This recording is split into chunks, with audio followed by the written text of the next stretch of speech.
텍사스의 한 교회 이야기입니다. 그 교회는 넓은 토지를 가지고 있었습니다. 그런데 어느 날 그 땅에서 유전이 터지게 됩니다. 이 일을 두고 이제 교회가 이것을 어떻게 해야 될지, 그리고 이 소유를 어디에 두어야 할지 회의를 하게 되는데요. 이 교회가 아주 최악의 결정을 내립니다. 반은 교회로 귀속하고 반은 우리 성도들에게 이것을 공동으로 배당하도록 결정하게 됩니다. 그리고 나서 한 가지 더 붙이는데요. 다시는 새신자를 받지 않기로 결정합니다. 비본질이 본질을 덮어버리는 사건입니다. 교회의 본질이 하나님의 말씀, 또 하나님께 기도하고 영혼을 구원하며 하나님의 나라를 이루어가야 하는데, 교회가 이 유전 하나로 돈의 눈이 멀어서 다시는 새신자를 받지 않기로, 전도하지 않기로 결정을 해버리게 됩니다. 얼마든지 교회는 이런 아주 황당한 일로 무너질 수 있습니다. 그 교회의 결국은 불행한 결과를 맞이하게 됩니다. 당연하겠죠. 죽은 교회가 될 수밖에 없습니다. 비본질이 본질이 되어버리면, 비본질이 본질을 덮어버리면 교회는 죽습니다. 교회의 문제들을 우리가 만나게 됩니다. 그런데요, 우리가 그토록 아름답다고 하는 그리고 완벽하다고 보이는 초대교회도 문제를 만납니다. 오늘 처음으로 초대교회에 생긴 문제를 우리가 보게 됩니다. 한편으로는 굉장히 큰 위로입니다. 초대교회도, 그 놀랍게 역사했던, 성령으로 충만했던 교회도 이런 갈등, 이런 문제를 만나는구나. 그렇습니다. 이 땅의 교회는 완벽하지 않습니다. 문제가 아니라 문제를 어떻게 해결하느냐, 문제를 해결하기 위해서 노력하느냐가 중요합니다. 결국 초대교회는 이 문제를 만나고 지혜롭게 아주 잘 해결하고 놀라운 결과를 맞이하게 됩니다. 오늘 1절 말씀입니다. 그때의 제자가 더 많아졌는데 헬라파 유대인들이 자기의 과부들이 매일의 구제에 빠짐으로 히브리파 사람을 원망하니. 지금 갈등이 생겼습니다. 서로를 원망하는 일이 생겼습니다. 예루살렘 교회의 구성원이 이렇게 두 그룹으로 나누어져 있다는 것을 우리가 확인하게 됩니다. 히브리파 사람들과 헬라파 유대인들. 이것은 간단하게 얘기하면 이 언어의 차이라고 볼 수 있고 문화의 차이라고 볼 수 있는데요. 예루살렘에 모인 사람들이 다 예루살렘에서 태어나서 자란 사람들이 아니고, 이제 디아스포라, 그러니까 흩어졌던 유대인들이 다시 예루살렘으로 돌아와 사는 경우도 있었습니다. 이런 경우에는 이 사람들이 히브리어, 그들의 모국어인 원어인 히브리어를 사용하지 않고 그 흩어졌던 나라에서 배운 이 헬란말, 그러니까 그리스어를 사용하게 됩니다. 그러니까 이 두 언어를 사용하는 회중으로 모인 곳이 예루살렘 교회라는 것을 알 수 있습니다. 언어가 다르고 문화가 달라서일까요? 서로 어떤 당을 짓게 됩니다. 어느 날 이렇게 매일을 구제하며, 특별히 교회는 과부를 돌보는 일에 힘썼습니다. 구약에 있는 말씀에도 그렇고 도움이 필요한, 절실한 도움이 필요한 그런 대상입니다. 그렇기 때문에 과부를 늘 그렇게 돕고 구제하는 일에 힘을 썼는데요. 이것이 헬라파 유대인들 입장에서는 자신들의 그룹에 있는 과부들은 자꾸만 이 구제에서 빠지는 것처럼 보인다는 것입니다. 그러니까 이것 때문에 이제 히브리파 사람들을 원망하게 됩니다. 왜 당신네 그룹에 있는 사람들만 챙깁니까? 돌봅니까? 왜 차별합니까? 그러면서 서로를 이제 비난하기 시작합니다. 원망하기 시작합니다.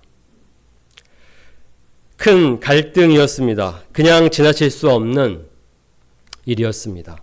그래서 이 문제를 놓고 이제 교회가 이 문제를 해결하게 되는데요. 놀라운 것은 그 끝이 7절입니다. 문제를 만났습니다. 갈등을 겪었습니다. 그런데요, 그 후에 일어난 일입니다. 하나님의 말씀이 점점 왕성하여 예루살렘에 있는 제자의 수가 더 심히 많아지고 허다한 제사장의 무리도 이 도에 복종하니라. 위기를 지나고 큰 부흥을 맞이하게 됩니다. 놀랍지 않습니까? 그 위기는 교회를 무너뜨릴 수도 있었습니다. 이전에도 교회는 위기를 맞이했습니다. 이것은 외부에서 오는 핍박이 그랬고요. 또 내부에서 거짓 그리스도인들이 들어와서 이 쿠데타를 일으려다가 실패한 경우가 있었습니다. 그러니까 외적으로 내적으로 교회는 계속 이렇게 공격을 받았습니다. 그러나 서로 사랑하는 일에는 문제가 없었습니다. 서로 사랑했고 자신의 것을 자신의 것이라 주장하지 않으며 아무도 가난하지 않았습니다. 그런데요, 어느 순간부터 제자들이 많아졌다라고 되어 있는데요. 사람의 수가 많아지니까 이제 문제가 슬슬 이제 나오기 시작합니다. 그런데요, 이 문제가 오히려 결과적으로 하나님의 말씀을 더 왕성하게 전파하는 계기가 되고 더 많은 수의 사람들이 주님께로 돌아오는 일로 이 결과가 맞이하게 됩니다. 놀라운 또 다른 놀라운 모습입니다. 위기를 맞이했지만 그 위기가 오히려 부흥의 계기가 되었습니다. 그렇다면 우리는 오늘 이 초대교회를 통해서 무엇을 배워야겠습니까? 어떻게 그 위기를 극복했을까? 어떻게 교회에서 일어난 그 갈등을 해결했을까에 우리는 초점을 맞추고 살펴봐야 합니다. 그리고 언제나 우리도 만날 수 있는 그 갈등, 그 문제를 이와 같은 방식으로, 이와 같은 자세로 해결해야 할 것입니다. 갈등 해결 프로세스를 좀 살펴볼 텐데요. 그들이 어떻게 갈등을 해결했냐면 총 3단계로 볼 수 있습니다. 첫 번째, 함께 논의했습니다. 두 번째, 원인을 진단했고, 세 번째, 해결책을 찾았습니다. 단순합니다. 우리가 쉽게 이해할 수 있는 또 할 수 있는 방법들입니다. 하지만 이것을 하나하나 해나가는 것은 결코 쉽지 않습니다. 첫 번째, 함께 논의하는 것입니다. 이 구제 문제로 헬라파 유대인들과 히브리파 사람들이 지금 서로 갈등을 겪고 있었습니다. 이 일을 이제 12사도가 소식을 듣게 되고 어떻게 해결해야 될지를 고민하다가 무엇을 하냐면 12사도가 모든 제자를 불러 이르되, 이 문제를 자신들 그 그룹 12사도들끼리만 해결하려고 의논하는 것이 아닙니다. 모두를 다 불러 모으게 됩니다. 우리로 따지면 공동의회를 한 것이죠. 교회에 생긴 문제를 어느 한 사람, 리더, 이렇게 소수의 사람들만이 그 문제를 해결하려고 하는 것이 아니라 모두 함께 의논하는 것입니다. 여기에는 자세히 나오지는 않지만 분명히 이 12사도는 그 모인 자리에서 먼저 히어링 타임을 가졌을 것입니다. 지금 어떠한 상황인지, 어떤 불만, 어떤 원망들이 있는지를 아마 다 들어봤을 것입니다. 그래야 합니다. 전에 들어서는 안 됩니다. 항상 전에 들으면 문제가 생깁니다. 함께 모여서 직접적으로 그 이야기를 들어야 합니다. 아마도 오랜 시간이 걸렸을 것 같습니다. 그러나 분명한 것은 그들이 리더 그룹인 이 12사도들이 자신들만 모여서 의논하는 것이 아니고 함께 논의했다는 것입니다. 왜 그렇습니까?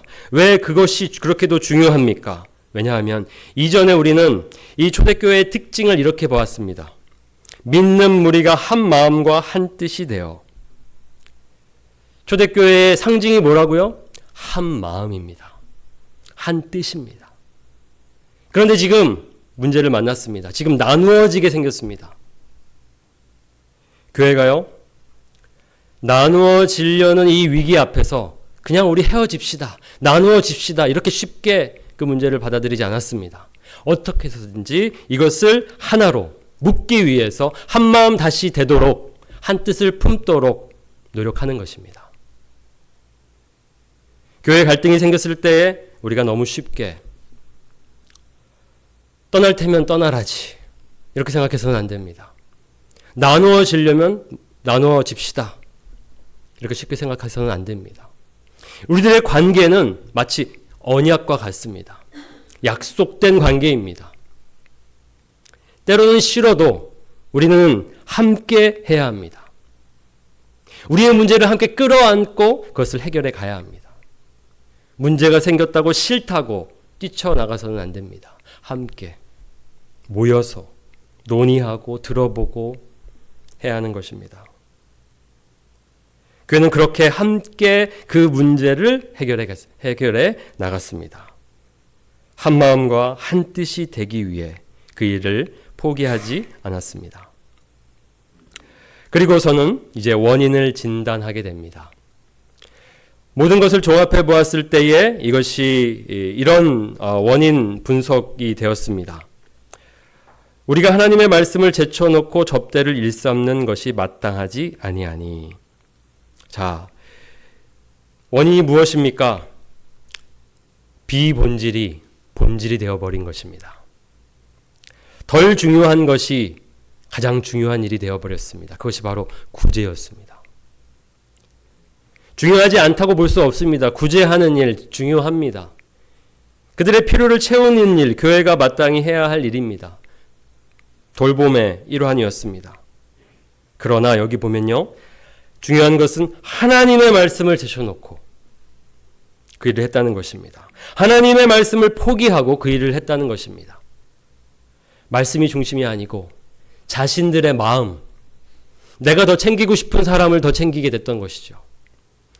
자기가 갖고 있는 그 정을 따라서 관계를 바라보면서 그렇게 대우했기에 결국은 그렇게 차별을 했던 것입니다. 중요한 것은 여기 구제하는 것이 문제가 아닙니다. 하나님의 말씀을 제쳐놓고 했다는 것이 문제입니다. 교회의 본질은 무엇입니까? 이것은 우선순위의 문제입니다. 분명히 가장 중요한 것은 이제 나중에 깨닫게 됩니다. 말씀과 기도입니다. 그 일에 언제나 우리가 순종하면서 나아가야 하는데 말씀과 기도는 제쳐놓고 구제하는 일에만 힘을 썼던 것입니다. 마땅하지 않다. 옳지 않다. 사역의 우선순위가 잘못되었다라고 지금 원인을 진단하고 있습니다. 매우 바른 분석입니다. 진단입니다. 그러면서 이제 사도들이 이런 말을 합니다. 우리는 오로지 기도하는 일과 말씀 사역에 힘쓰리라. 일꾼을 세우고 이제 사도들은 이 일에 힘을 쓰겠다고 하는데요. 이 오로지 기도하는 일과 말씀 사역에 힘쓴다는 것은 이전에는 힘쓰지 않았다는 것이라고 볼 수는 없습니다. 이제부터는 오로지 이것을 힘쓰겠다는 것인데 아마도 많은 사역들이 사도들에게 몰려 있었을 것입니다. 그러니까 이것도 신경 써야 하고 저것도 신경 써야 하니까 많은 것들에게 힘을 이렇게 나누어 쓰게 되다 보니 결국엔 가장 중요한, 가장 우선이 되어야 할 기도하는 일과 말씀 사역에 소홀하게 된 것입니다. 어찌 보면 자신들에게 먼저 문제의 원인을 찾고 있습니다. 우리의 탓입니다. 우리가 가장 중요한 기도하는 일과 말씀 사역에 힘써야 했는데 너무 많은 일들을 챙기다 보니 이 중요한 일을 놓치게 되었습니다. 앞으로는 그 일에 더욱 힘쓰겠습니다. 그렇게 힘쓸 수 있도록 저를 도와주십시오. 그러기 위해서 일꾼을 세워주십시오. 이렇게 부탁하게 됩니다. 사도들의 겸손이 보입니다. 이 문제를 자신들에게 원인을 두고 있습니다. 자신들의 잘못이라고 그렇게 말하고 있습니다. 사도들뿐 아니라 우리 모두가 그래야 마땅합니다. 어떤 문제를 우리가 바라보면서 저 사람이 일으킨 문제라고 우리는 쉽게 생각합니다. 모두에게 책임이 있는 것입니다. 우리가 기도하지 않아서 생긴 일일 수 있습니다. 우리가 더 돌보지 않아서, 살피지 않아서 생기는 일일 수 있습니다. 그러니까 우리를 돌아봐야 합니다. 남을 탓하거나 남에게 그 문제를, 그 원인을 찾아서는 안 됩니다. 옳지 않습니다. 사도들은 먼저 그렇게 자신들에게 문제가 있었다고 고백하고 이제는 오로지 그 일에 힘쓰겠다고 약속합니다. 기도하는 일과 말씀 사역이 교회의 핵심 사역입니다. 그리고 많은 일들이 있습니다. 많은 사역들이, 중요한 사역들이 있습니다. 우리 교회만 해도 지금 이 교회를 관리하는 일도 있고요. 또 항상 이렇게 주일마다 또 때에 따라 음식으로 섬기시는 분들도 계시고요. 교회 학교, 또 여러 구석구석 찬양팀, 콰이어, 여러 구석구석에서 지금 열심히 섬기고 계십니다. 교회가 또 수가 많아질수록 그 일은 더 많아집니다. 그런데 만약에 그 사역이 어느 한 사람이거나 소수에게만 쏠리게 된다면 어떻게 될까요? 힘은 제한되어 있습니다. 그러니까 결국에 어떤 것에는 소홀할 수밖에 없습니다. 우리 모두가 사역자라는 것을 기억해야 합니다. 우리 모두가 교회의 한 지체로서 한 파트를 맡고 있다라고 우리는 생각해야 합니다. 그렇기 때문에 적어도 1인 1사역을 우리가 해야 합니다. 한 사람이 다 많은 일을 하게 되면요, 항상 문제가 생깁니다. 번아웃이 오고요. 갑자기 이제 그만두게 되고요. 가장 취약한 어떻게 보면은 사람이 접니다. 많은 일을 하다가 번아웃이 올 수도 있습니다. 그러지 않기 위해서 저도 관리를 잘 하겠지만 사실은 이 일을 우리가 교회 사역을 함께 감당해야 합니다. 어찌 보면 교회가 지금 12사도들에게 집중되었던 사역을 좀 더 바른 방향으로 이제 하게 된다는 것을 알 수 있습니다. 사역자는 우리만이 아니라 모두가 사역자라는 것을 이제 깨우치는 사건이 되었습니다. 사역을 그들에게만 쥐고 있었던 사역을 이제 평신도 성도들에게 다시 돌려주는 것입니다. 원래 그래야 했는데 어느 순간 그렇게 하지 못했던 것이죠. 그래서 7을 택하라고 하고 있습니다. 형제들아, 너희 가운데서 성령과 지혜가 충만하여 칭찬받는 사람 7을 택하라. 우리가 이 일을 그들에게 맡기고 우리는 오로지 기도하는 일과 말씀 사역에 힘쓰리라. 험한 일, 어려운 일은 누군가에게 맡기고 우리는 이것만 하겠다, 그런 의미가 아닙니다.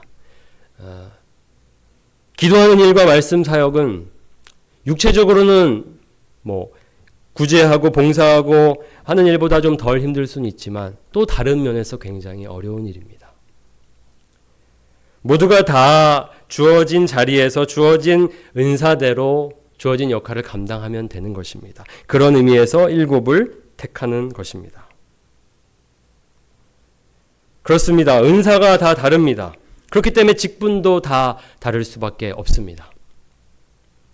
고린도전서 12장 4절에서 7절 말씀입니다.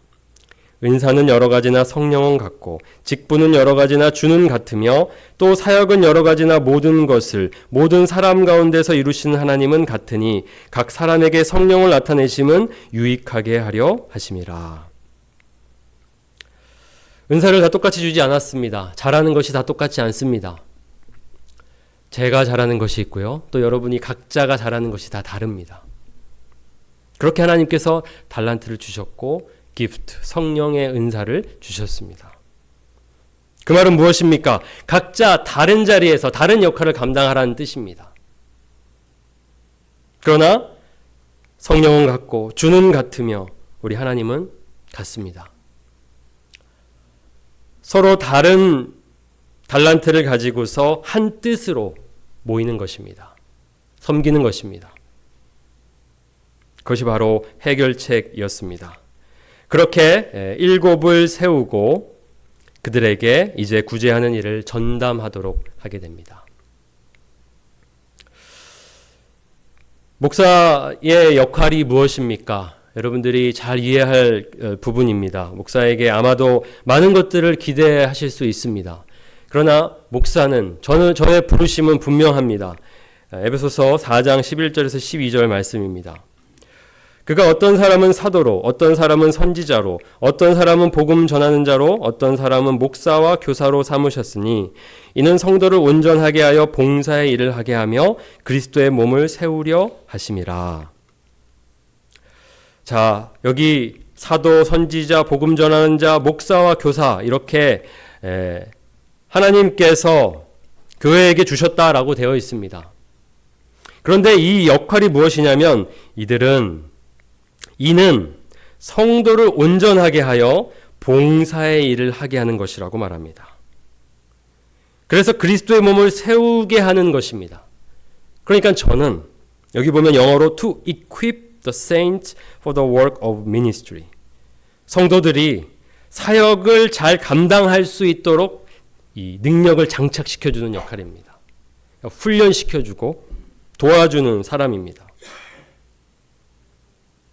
저를 여러분들이 이렇게 담임 목사로 세웠으니 이제 목사님이 다 모든 것을 하십시오라고 저를 이렇게 여기 둔 것이 아니고 하나님께서 저를 통하여서 여러분들을 훈련받으시고 배우시고 온전하게 되셔서 그래서 사역을 잘 감당하셔야 합니다.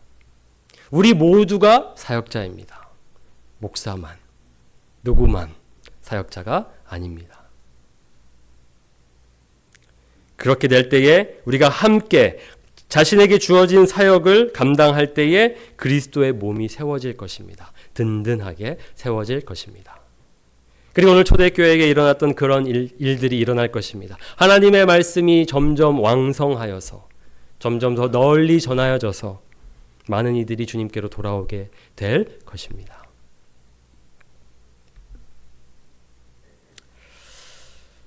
이 말을 듣고 이제 제자들이, 온 성도들이 기뻐하게 됩니다. 좋은 답은 그렇습니다. 함께 기뻐하는 답입니다. 온 무리가 이 말을 기뻐하여 그 말을 듣고 보니 원인도 제대로 분석하였고 방법도 제대로 제시하였습니다. 그러니 얼마나 기쁩니까? 그 누구도 그것에 반대하지 않았습니다. 말씀과 기도하는 일에 사도들은 집중하도록 하며 7사람을 일꾼을 뽑아서 그 일을 이제 감당하도록 하고 지혜롭게 운영하도록 하는 것입니다. 그리고 여기 그들을 어떻게 뽑았는지를 보니까 믿음과 성령이 충만한 사람이라고 되어 있습니다. 아까 베드로도 성령과 지혜가 충만하여서 칭찬받는 사람 7을 택하라고 했습니다. 이렇게 한 중요한 직분자로서 부름을 받을 때에는 자격이 있습니다. 일을 잘하는 것도 중요합니다. 은사가 있다는 것은 중요합니다. 그러나 성경에서는 무엇을 더 강조하고 있습니까? 믿음과 성령이 충만한 사람이라고 합니다. 그리고 칭찬받는 사람이라고 했습니다. 이 말은 무엇이냐면 믿음과 성령이 충만한지를 그 사람도 안다는 것입니다. 다른 사람들도 안다는 것입니다. 그러니까 인정하는 것이죠. 그래서 우리가 직분자를 그렇게 세울 때에는 이런 자격 조건을 보면서 우리가 판단하고 함께 뽑는 것입니다. 우리 교회가 이제 앞으로 장로 직분자를 또 세워야 합니다.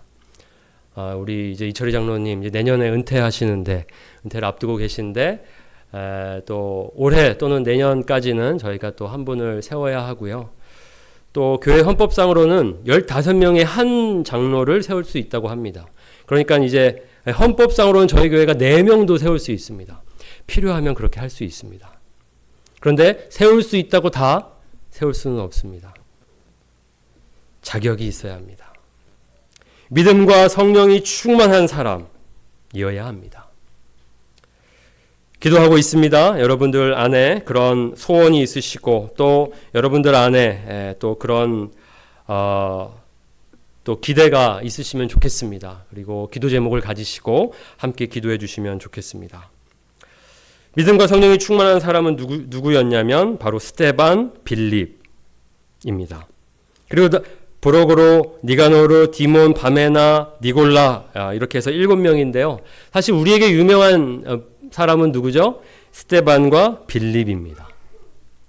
그리고 여기에서는 집사라고 이렇게 명명되어 있지는 않지만, 호칭이 되어 있지는 않지만, 후에는 교회가 이 7사람을 7집사라고 부르게 됩니다.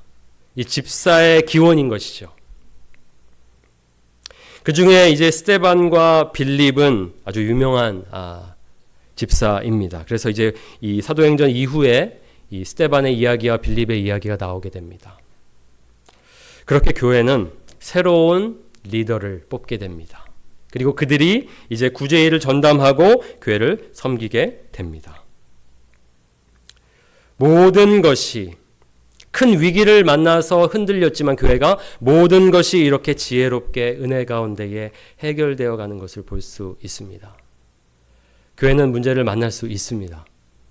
그러나 중요한 것은 우리가 그 문제를 만난 것이 중요한 것이 아니고 문제를 어떻게 해결하느냐가 중요합니다. 함께 한 뜻을 이루려고, 한 마음이 되려고 노력하고 어떻게든지 그 일을 해결해 나가야 하는 것입니다. 우리에게는 좋은 모델이 있습니다. 이렇게 초대교회의 모델을 따라서 하면 되는 것이고요. 또 하나님께서 주시는 은혜로 그 일을 감당하면 되는 것입니다. 우리 교회도 아마 또 이렇게 지금은 또 평안하지만 또 언제 문제를 만날지 모릅니다. 아무도 알 수 없습니다. 그럴 때 어떻게 하겠습니까? 오늘 말씀을 기억하시기 바랍니다. 당황하지 마시고 두려워하지 마시고 이 일을 어떻게 우리가 이제 하나님의 말씀과 기도로서 해결해 나가야 할지를 우리가 오늘 말씀을 기억하면서 받아들이면 좋겠습니다. 교회가 위기를 지나면요, 오늘 초대교회에서 일어난 일처럼 놀라운 일을 맞이하게 됩니다. 하나님의 말씀이 점점 왕성하여 예루살렘에 있는 제자의 수가 서심히 많아지고 허다한 제사장의 무리도 이 도에 복종하니라. 여기 아주 독특한 무리가 있습니다. 허다한 제사장의 무리도 돌아왔다고 합니다. 당시 제사장 그룹에서는요, 예수님을 믿는 사람이 매우 소수였습니다. 니고데모 정도라고 볼 수 있는데요. 그러나 여기 허다한 제사장의 무리도 이제는 이 교회의 일원이 되게 됩니다. 놀라운 부흥의 역사입니다. 어쩌면 이렇게 제사장의 많은 무리들이 이제 제자가 되면서 이 실제 그 제사장과 이 제사장 그룹들이 더 교회를 핍박하기 시작했는지 모르겠습니다. 이러한 일들을 부흥과 함께 또 핍박은 계속될 것입니다. 그러나 외부적인 핍박일지라도 또 사단이 공격하여서 교회를 뒤집으려고 하여도 또 오늘 교회가 서로 원망하며 갈등을 겪을지라도 말씀과 기도로 깨어있는 성도들이라면, 교회라면 두려울 것이 없습니다. 담대히 이길 것입니다. 우리 은혜교회가 어떤 일에도 무너지지 않고 두려워하지 않으며 담대히 승리하는 교회가 되기를 주님의 이름으로 축원합니다. 아멘.